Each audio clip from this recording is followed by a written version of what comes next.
ልባችን ውስጥ በቃ ወንጌል ልንነግራቸው የምንፈልጋቸው ሰዎች ይኖራሉ። ማገልገል እንፈልጋለን፣ መመስከር እንፈልጋለን። በቃ የሆነ ባላደራነት ይሰማናል። ግን እንዴት መጀመር እንዳለብን አናውቅ። ምን አይነት አጋጣሚን በቃ እንዲፈጠር ማናቅበት ሁኔታ እንደዚህ ነው። አሁን ብዙ ጊዜ ለወንጌል ሥራ ችግር የሆነው አንዱ ይሄ ነው። ሰዎች በምን ጀምረው እንዴት አድርገው ለማን ምን ምስክርነት እንደሚሰጡ አይታያቸውም። ምናልባት እኛ ብዙ አቅደን በሰዋዊ መንገድ ከምንሰራው ይልቅ እግዚአብሔር የሚፈጥረው አጋጣሚ ትልቅ ውጤት ያመጣል ወገኖች። ይሄንን በአገልግሎታችን አይተነዋል። በቃ መጠበቅ ጌታ በምን መንገድ አፋችንን እንደሚከፍተው፣ በምን መንገድ እድሉን እንደሚከፍት፣ በሩን እንደሚከፍት፣ በምን መንገድ በቃ አስተካክሎ እንደሚሰጠን ማመን አለብን። ይመራል። መንፈስ ቅዱስ እንደላካቸው እየመራቸው ነው። ስለዚህ የምኩራብ አለቆቹ መድረክ ሰጧቸው። በጣም የሚገርም እኮ ነው። ይሄ እንዴት ይገኛል? እግዚአብሔር ስለፈቀደ ተገኘ እና እግዚአብሔር ያዘጋጃል በሚል ግን ልባችን በወንጌል እውነት ይሞላ ብቻ ለሰው ለመመስከር እንጸልይና በቃ እንቅረባቸው። ሰዎችን አንራቅ። ከሰው ስርዓት ሃይማኖት እኛ ውጭ ነው ያለነው። ከወጣን በኋላ ግን እንደገና መቅረብ የሚባል ነገር አለ። ይሄኛው ሁለተኛውን ምዕራፍ ብዙ ጊዜ ትተነዋል። ወጥተናል ማለት በቃ እስከ ወዲያኛው ከህዝቡ ተለያይተናል። አናናግርም አይነት ነገር ይመስላል። እነ ጳውሎስ እኮ ወጥተዋል። አዎ ልክ ነው። ሴፓሬትድ ፒፕል ናቸው። ደቀ መዛሙርትን እኮ እየለዩ ነው ያሉት ለጌታ።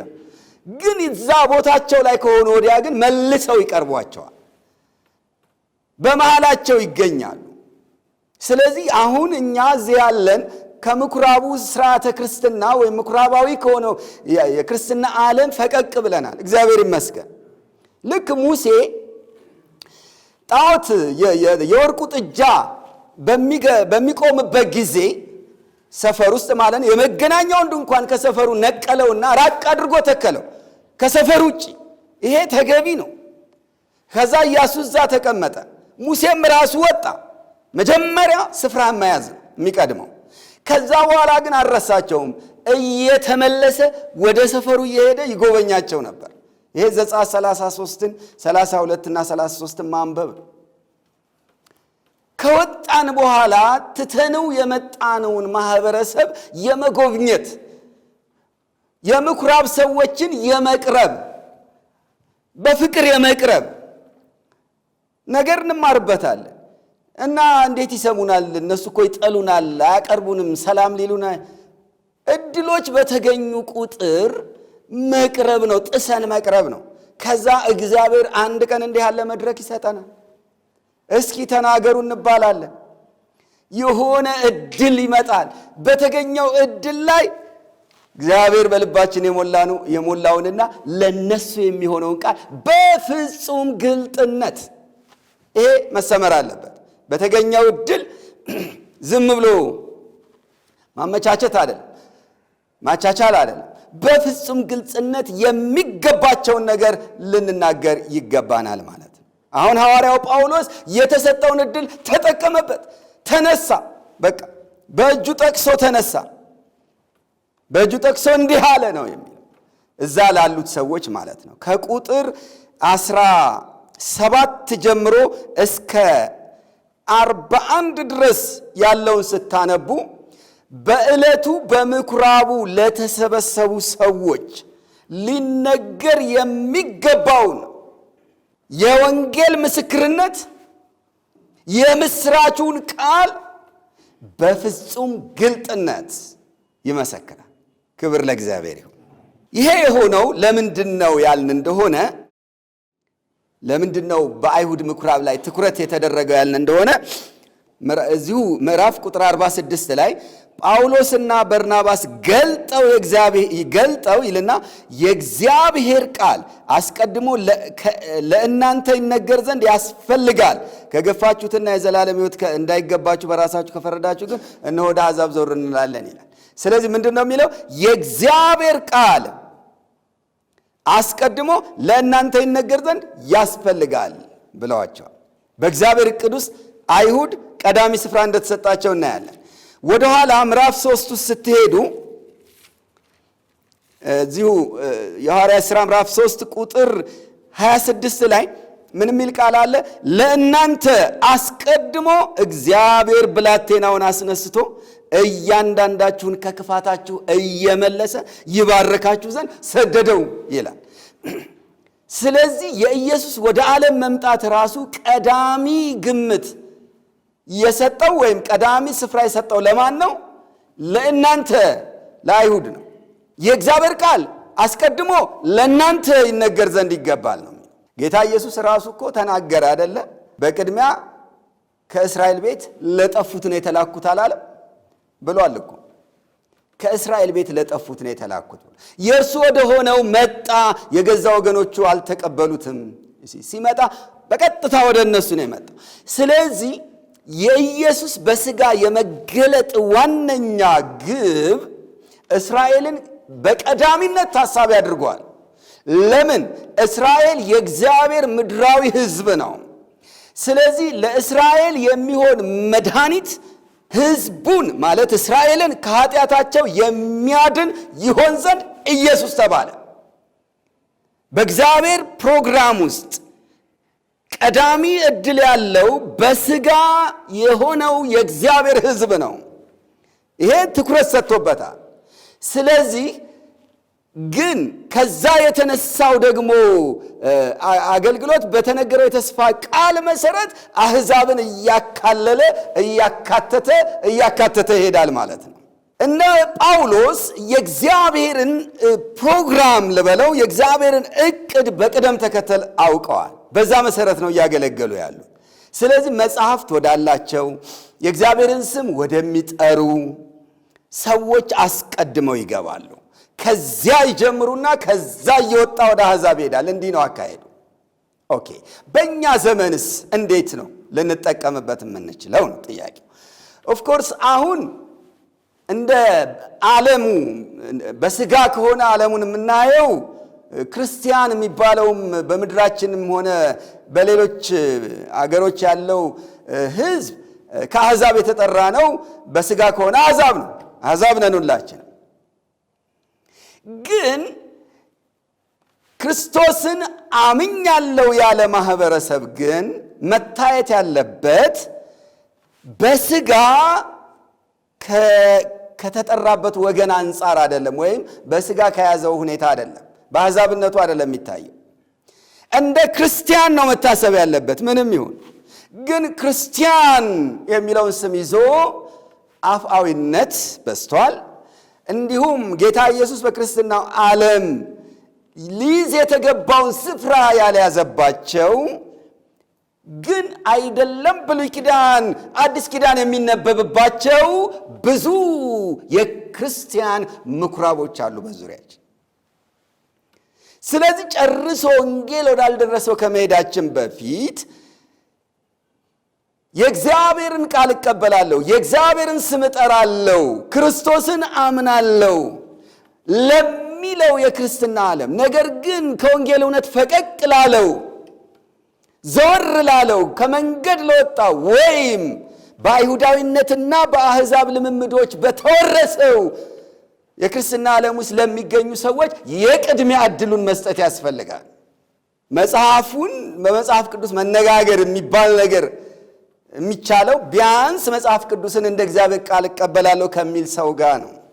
ስለዚህ የክርስትና ስም ከያዙ ከተለያዩ ምኩራቦች ባህላዊ ምኩራብም ሊሆን ይችላል፣ ዘመናዊ ምኩራብም ሊሆን ይችላል፣ በግራም በቀኝም ያለውን በተለያዩ የሃይማኖት ስም የሚጠራውን ዲኖሚኔሽን ውስጥ የሚገኘውን ሁሉንም አይነት ሰው እንደነዚህ የምኩራብ ሰዎች አድርገን ነው የምናየው።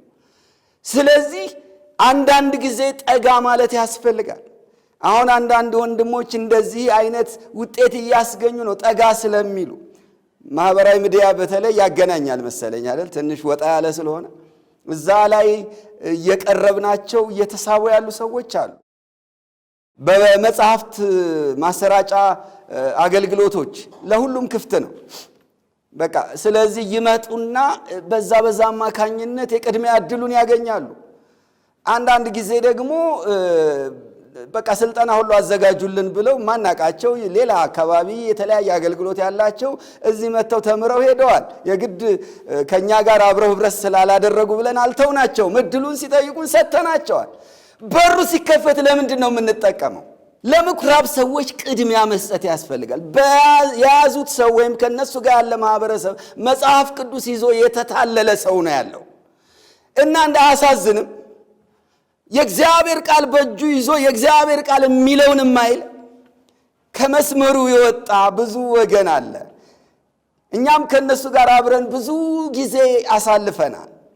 ስለዚህ ከእግዚአብሔር ቃል በወጣ መስመር ላይ እየሄደ ያለውን የክርስትና ዓለም ልንደርስለት እንደሚገባ የበርናባስና የጳውሎስ ወይም የጳውሎስና የበርናባስ የጲስድያው አገልግሎት ያስተምረናል። ጌታ ይርዳን። እና ጳውሎስ ምን ሰበከ? በተሰጠው መድረክ በሩ ሲከፈትለት ምን አቀረበ ወደሚለው ስንመጣ አንዴና አንብበው ከቁጥር 17 ጀምሮ የእስራኤል ሰዎችና እግዚአብሔርን የምትፈሩት ሆይ ስሙ። የዚህ የእስራኤል ሕዝብ አምላክ አባቶቻችንን መርጦ በግብፅ አገር በእንግድነት ሳሉ ሕዝቡን ከፍ ከፍ አደረጋቸው። ከፍ ባለችውም ክንዱ ከዚያ አወጣቸው። በበረሃም 40 ዓመት ያህል መገባቸው። በከነዓንም አገር 7 አሕዛብን አጥፍቶ ምድራቸውን አወረሳቸው። ከዚህም በኋላ እስከ ነቢዩ እስከ ሳሙኤል ድረስ 450 ዓመት ያህል መሳፍንትን ሰጣቸው። ከዚያም ወዲያ ንጉሥን ያነግሥላቸው ዘንድ ለመኑ። እግዚአብሔርም ከብንያም ወገን የሚሆን ሰው የቂስን ልጅ ሳኦልን 40 ዓመት ሰጣቸው። እርሱንም ከሻረው በኋላ ዳዊትን በእነርሱ ላይ እንዲነግሥ አስነሳው። ሲመሰክርለትም እንደ ልቤ የሆነ ሰው ፈቃዴንም ሁሉ የሚያደርግ የእሴይን ልጅ ዳዊትን አገኘው። ከዚህም ሰው ዘር እግዚአብሔር እንደ ተስፋው ቃል ለእስራኤል መድኃኒትን እርሱም ኢየሱስን አመጣ። ከመምጣቱ በፊት ዮሐንስ አስቀድሞ ለእስራኤል ሕዝብ ሁሉ የንስሐን ጥምቀት ሰብኮ ነበር። ዮሐንስም ሩጫውን ሲፈጽም ሳለ እኔ ማን እንደሆንሁ ታስባላችሁ? እኔስ እርሱን አይደለሁም። ነገር ግን እነሆ የእግሩን ጫማ እፈታ ዘንድ ከማይገባኝ ከኔ በኋላ ይመጣል ይል ነበር ይለናል። ክብር ለጌታ ይሁን። እንግዲህ ስብከቱ አንድ ነገር ነው ማንሳት የፈለገው። ከዳዊት ዘር ኢየሱስ መድኃኒትን እርሱም ኢየሱስን አመጣ ነው። ይሄ ነው ዋና ነጥቡ። እንዴት አመጣው ሲባል እንደ ተስፋው ቃል። ይኸው እዚህ ጋር ቁጥር 22 እና 23 በተለይ ቁጥር 23 ከዚህም ሰው ዘር እግዚአብሔር እንደ ተስፋው ቃል ለእስራኤል መድኃኒትን እርሱም ኢየሱስን አመጣ። ስለዚህ ለነዚህ አይሁዳውያን ሊያስተዋውቅ የፈለገው ምንድነው? የተስፋውን ቃል ነው። የተስፋው ቃል ፍጻሜ በኢየሱስ መጣ ነው። መድኃኒት ሆኖ መጣ ነው። ስለዚህ ምን አይነት ወንጌል ነው እየነገራቸው ያለው? የመዳን ወንጌል ነው ማለት ነው። ኢየሱስን እንደ መድኃኒት ነው ያቀረበላቸው። ግን ይህንን ለማስተዋወቅ ከኋላ ይጀምራል ማለት ነው። ሰዎቹን ምን ብሎ ነው የጠራቸው? የእስራኤል ሰዎች ያለና እግዚአብሔርን የምትፈሩ ሆይ ይላቸዋል። ስለዚህ እንዳለ ጉባኤው በሙሉ ይቀበለኛል ብሎ አያስብም። ጠቅላላ እስራኤል ሰዎች ናቸው። ግን እግዚአብሔርን የሚፈሩት ላይ ነው ትኩረት ያደረገው። እናንተ ከመካከላችሁ እግዚአብሔርን የምትፈሩ ነው ሐሳቡ። ይሄን የምትረዱት ቁጥር 26 ላይ ነው። እናንተ ወንድሞቻችን የአብርሃም ዘር ልጆች አለና ከእናንተ መካከልም እግዚአብሔርን የምትፈሩ ሆይ ይላል። በድጋሚ ይጠራቸዋል። ስለዚህ የጳውሎስ ታርጌቱ ማን ነው? ታርጌት ግሩፕ እንደዛ ነው አይደል? በየትኛውም እኮ ስራ ላይ ታርጌት ግሩፕ ይባላል። በዚህ የወንጌል ስራ ላይ አሁን በዚህ የምኩራብ አገልግሎት ላይ እሱ ያለመው ላይ ነው። ማንን ለማግኘት ነው ሲባል ከእስራኤል ሰዎች መካከል እግዚአብሔርን የሚፈሩት ወደ እውነት እንዲደርሱ ነው። ይሄም በጣም መልእክት ሰጪ ነው። የሚሰማን እኮ የለም። ሁሉም ሃይማኖተኛ ነው፣ ሁሉም አይሁዳዊ እንደዚህ እንልና በቃ አንድ ጀነራላይዝ እና አጠቃላይ ስምን ሰጥና በዛ እንላለን እንደመድማለን። አይደለም። እግዚአብሔርን የሚፈሩ ጥቂትም ይሁኑ ብዙ ይኖራሉ ብለን ተስፋ በማድረግ እነማን እንደሆኑ ስማቸውን ሳናውቅ መናገር ነው። ስንናገር እግዚአብሔርን የሚፈሩት ይሰሙናል። መጽሐፍ ቅዱስ ምንድነው የሚለው? ከእውነት የሆነ ድምፄን ይሰማል ነው። በቃ ከእግዚአብሔር የሆነ ይሰማናል ነው።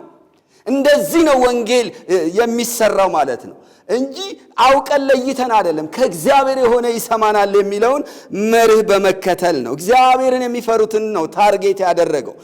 ስለዚህ በሚያውቁት ነገር በመጽሐፍ ቅዱስ በተጻፈው ነገር ነው የጀመረው። በተለይ ብዙ መጽሐፍትን ተጠቅመዋል ብለን እናስባለን። ጥቅሶችን ባይጠቅስም ታሪኮቹን ግን የተጠቀመው ከተለያዩ መጽሐፍት ነው። ለምሳሌ እስራኤልን በግብፅ አገር በእንግድነት ሳሉ እግዚአብሔር ከፍ እንዳደረጋቸው ይሄ ዘጸአትን ነው የተጠቀመው ማለት ነው። ከዛም አወጣቸው በክንዱ፣ አሁንም ዘጸአት ነው። ከዚያ 40 ዓመት መገባቸው፣ ዘሁልቁ። እነዚህን መጽሐፍት ተጠቅሟል። በከናን ሀገር 7 አሕዛብን አጥፍቶ ምድራቸውን አወረሳቸው። መጽሐፈ ኢያሱን አስቡ፣ የተጠቀመበትን ሁኔታ እናያለን። ከዚህም በኋላ እስከ ሳሙኤል ድረስ 450 ዓመት ያህል መሳፍንት ተሰጣቸው። ይሄ ደግሞ መጽሐፈ መሳፍንት ነው እና በጠቅላላ ባጭሩ በወፍ በረር ማለት ነው ሰብሰብ አድርጎ ጠቅለል አድርጎ የብሉይ ኪዳን መጽሐፍትን እያስተዋወቀ ነው እና ከዛ ሳኦልን ያነሳል። መጽሐፈ ሳሙኤል ውስጥ ገባ። ሳሙኤልና ሳኦልን ያነሳል እና የቂስን ልጅ ሳኦልን ሰጣቸው ይላል። አሁን ደግሞ መጽሐፈ ሳሙኤል ውስጥ ገባ። ይሄ ሁሉ ሩጫ የት ለመድረስ ነው ጥያቄው። ይሄ ሁሉ ሩጫ በወፍ በረር ሰብሰብ እያደረገ ጠቀስ እያደረገ እንዴት ነው ወደፊት እየተራመደ እየሮጠ ያለው ጳውሎስ የት ለመድረስ ነው ብለን ስንል ያን ጊዜ ላይ ቆም አለ። አሁን እሱን ከሻረው በኋላ ሳኦል ላይ ሲደርስ ከዛ አያስፈልግም ይሄ እሱ ተሻረ አለና እሱን ከሻረው በኋላ አለ እግዚአብሔር ምን አደረገ? ዳዊትን በእነርሱ ላይ ይነግስ ዘንድ አስነሳው። ባለቤት ሆኖ ያስነሳው ማን ነው? እግዚአብሔር ነው። ከዚያስ ሲመሰክርለት አለ እንደ ልቤ የሆነ ሰው ፈቃዴንም የሚያደርግ የእሴይን ልጅ ዳዊትን አገኘሁ አለ። የሆነ እግዚአብሔር ልብ ውስጥ በጣም የሚፈለግ ሰው ነው ማለት ነው። መጀመሪያ ዳዊት በአካል ከመምጣቱ ወይም ዙፋን ላይ ከመታየቱ በፊት በእግዚአብሔር ልብ ውስጥ ሰብዕናው አለ። እንደ ልቡ የሆነ ሰው መርጧል ይላል አንደኛ ሳሙኤል ምዕራፍ 13 ቁጥር 14 ላይ ማለት ነው። ሳኦል ባልታዘዘ ጊዜ ማለት ነው። ያኔ ለሳኦል ሳሙኤል ሲናገረው መጠበቅ ነበረብህ፣ አላበጀህም፣ እግዚአብሔር መንግሥትን አጽንቶልህ ነበር። አሁን ግን አለው እንደ ልቡ የሆነ ሰው መርጧል አለ። በልቡ የሆነ ሰው ያያል ማለት ይፈልገው ነበር። በእስራኤል አእላፍ መካከል ይሄን የመረጠውን ሰው እንደ ልቡ የሆነውን ሰው እግዚአብሔር ይፈልገው ነበር በእስራኤል አእላፋት መካከል ማለት ነው። ከዛ በኋላ አይኖቹ ቤተልሔም ላይ አረፉ። አይኖቹ በእሴይ ልጆች መካከል አርፈዋል። ፈልጎ አግኝቶታል። ስለዚህ ሳሙኤል 16 ላይ ለሳሙኤል ምንድነው ያለው? በእሴይ በልጆቹ መካከል ንጉሥን አዘጋጅቻለሁና ሂድ፣ ዘይቱን በቀንድ ሞልተህ ሂድ፣ ለሳኦል የምታለቅሰው እስከ መቼ ነው ተባለ። ከዛ ሄደ። ይሄንን ሊያሳይ በሚችል ሁኔታ መጨረሻ ዳዊት ተገኘ። ታውቃላችሁ መስዋዕቱ በሚደረግበት ስፍራ እግዚአብሔር የሚቀባው በፊቱ ነው እየተባሉ 7ቱ የእሴይ ልጆች አልፈው ነበር በሳሙኤል ፊት። ነገር ግን እግዚአብሔር እነዚህን አልመረጥኩም አለ። የሆነ ፍለጋ ላይ ነው። ስለዚህ ምን አለ? ሌላ የቀረሰው የለም ሲባል ነው ዳዊት የተገኘው። አለ ሲለው እሱ እስኪመጣ አንረፍቅም ወይም አንቆይምና አስጠራው ተብሎ ዳዊት ተቀባ ማለት ነው። ክብር ለጌታ ይሁን። ይሄ ማለት በእግዚአብሔር ልብ ከፍ ያለ ግምት የተሰጠው ሰው አለ። ስለዚህ ሩጫው ሐዋርያው ይሄንን በምኩራብ ውስጥ በሚሰብክበት ጊዜ ያን ሁሉ ታሪክ እየዘለለ ባጭር እያስቀመጠ ሮጦ እንደ ባክግራውንድ ማለት ነው እንደ ቅድመ ታሪክ ያን ሁሉ የተንደረደረው ለምንድን ነው? እዚህ የእግዚአብሔር ልብ ያረፈበት ስፍራ ላይ ለመድረስ ነው። እንደ እግዚአብሔር ልብ የሆነ ሰውን ለማስተዋወቅ ነው። አዎ እነዚህ ሰሚዎቹ የምኩራቡ ሰዎች ከእግዚአብሔር ልብ ጋር እንዲስማሙ ወደ እግዚአብሔር ልብ እንዲቀርቡ ለማድረግ ነው። አዎ ዳዊትን አገኘው። እዚህ ድረስ ሁሉም ይስማማል። ግን እግዚአብሔር በዳዊት በኩል ደግሞ አሻግሮ የሚያየው ሌላ ሰው አለ። ሌላ ዳዊት አለ። የአባቱን የዳዊትን ዙፋን የሚወርስ የዳዊት ልጅ የተባለ የዳዊት ዘር የተባለ የተስፋው ቃል ዘር የሚባል በእግዚአብሔር ዘንድ አለ። እነሱ የማያውቁት ከሚያውቁት ወደማያውቁት፣ ከምሳሌው ወደ አማናዊው፣ ከሚታየው ወደማይታየው፣ ከባለፈው በታሪክ ከተከሰተው በኋላ ወደ መጣው ሊያደርሳቸው ፈለገና ከዚህም ሰው ዘር አለ እንደ ተስፋው ቃል እግዚአብሔር መድኃኒትን እርሱም ኢየሱስን አመጣ። እግዚአብሔር ይመስገን። የተስፋው ቃል ምንድን ነው? ለዳዊት የተነገረው። እስኪ አንዳንድ ጥቅሶችን እናንብብ። መዝሙር 89ን ቅድም ያላነበብኩትን ላንብብ እና ወደዛ ሄዳለሁ። ቁጥር 20 ይሄ ጥቅሱ እንደ ልቤ የሚሆን ዳዊትን አገኘሁ የሚለው አገላለጽ እዚህ መዝሙር 88 በቅንፍ 89 ቁጥር 19 እና 20 ላይ የምታገኙት ነው። እንዲህ ይላል፣ በዚያን ጊዜ ለልጆች በራእይ ተናገርክ፣ እንዲህም አለ፣ ረድኤትን በኃያል ላይ አኖርሂልና ከሕዝቤ የተመረጠውን ከፍ ከፍ አደረጉ። ባሪያዬ ዳዊትን አገኘሁት፣ ቅዱስ ዘይትም ቀባሁት፣ እጄም ትረዳዋለች እያለ ይናገራል። ስለዚህ አገኘሁት እንደ ልቤ የሚሆን ፈቃዴን የሚያደርግ የእሴይን ልጅ ዳዊትን አገኘው የሚለው አገላለጽ ከዚህ መዝሙር ላይ የተወሰደ ሲሆን ከአንደኛ ሳሙኤል ምዕራፍ 13 ቁጥር 14 ጋር እንደ ልቡ የሆነ ሰው መርጧል ከሚለው ጋር የተቆራኘ አጠቃቀስ ነው። ጳውሎስ ሁለት ጥቅሶችን በአንድ ንባብ እንደጠቀሰ ለማሳየት ያህል ነው። ኦኬ፣ ወደ ተስፋው ቃል ስመለስ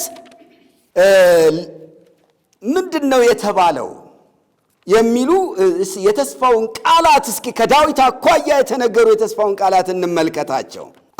ሁለተኛ ሳሙኤል ምዕራፍ 7 ቁጥር 13 ሰለሞንን በተመለከተ የተነገረው ምንድን ነው የሚለው? እርሱ ለስሜ ቤት ይሰራል፣ የመንግስቱንም ዙፋን ለዘላለም አጸናለሁ፣ እኔም አባት ሆነዋለሁ፣ እርሱም ልጅ ይሆነኛል። ክፉ ነገርም ቢያደርግ ሰው በሚቀጣበት በትርና በሰው መቀጫ እገሥጸዋለሁ እያለ ይቀጥላል። ስለዚህ እኔ አባት ሆነዋለሁ፣ እርሱም ልጅ ይሆነኛል። ይሄ የዳዊት ልጅ ሰሎሞን ነው። የተተረጎመው በማቴዎስ ወንጌል ላይ የዳዊት ልጅ የአብርሃም ልጅ ተብሏል። ኢየሱስ ያው በየቦታው የዳዊት ልጅ ተብሏል። እንደገና ወደፊት በምንሄድበት ጊዜ ዕብራውያን ምዕራፍ 1 ላይ አሁን ያነበብኩት ጥቅስ ተጠቅሶ እኔ አባት ሆነዋለሁ እርሱም ልጅ ይሆነኛል የሚለው ለኢየሱስ ተጠቅሷል ማለት ነው፣ በሥጋ የሚገለጠው ኢየሱስ። ስለዚህ አንደኛው የተስፋ ቃል ይሄ ነው። ወደፊት ከዳዊት ዘር የሚመጣው በዙፋኑ ላይ የሚነግስ ሆኖ መነገሩ ነው። ሌሎቹ ኢሳይያስ ምዕራፍ 9 ላይ የምናውቀው ነው። ሕፃን ተወለደልን፣ ወንድ ልጅም ተሰጠልን፣ እርሱም ድንቅ መካር፣ ኃያል አምላክ፣ የዘላለም አባት ተብሎ የሰላም አለቃ ተብሎ ይጠራል ካለ በኋላ ከዳዊት ጋር ያገናኘዋል። ከቁጥር 7 ከዛሬ ጀምሮ እስከ ዘላለም ድረስ በፍርድና በጽድቅ ያጸናውና ይደግፈው ዘንድ በዳዊት ዙፋንና በመንግስቱ ላይ አለቅነቱ ይበዛል ይላል። ለሰላሙም ፍጻሜ የለውም፣ የእግዚአብሔር ቅናት ይህንን ያደርጋል ይላል። በዳዊት ዙፋን ላይ እንደሚነግስ ነው ተስፋው። ሌላ እዚሁ ኢሳይያስ ምዕራፍ 11 ላይ አንድ ገጽ ስንገልጥ ቁጥር 1 ጀምሮ ከእሴይ ግንድ በትር ይወጣል፣ ከስሩም ቁጥቋጥ ያፈራል፣ የእግዚአብሔር መንፈስ፣ የጥበብ የማስተዋል መንፈስ፣ የምክርና የኃይል መንፈስ፣ የእውቀትና እግዚአብሔርን የመፍራት መንፈስ ያርፍበታል እያለ ይቀጥላል። ሙሉን ስለ ጌታ ኢየሱስ ክርስቶስ ትንቢት ነው። ስለዚህ ከእሴይ ግንድ በትር ይወጣል፣ ከስሩም ቁጥቋጥ ያፈራል። በዛው በዳዊት ቤት ውስጥ የሚሄድ ነው ማለት ነው። በኤርምያስ ይሄንኑ ይደግምልናል።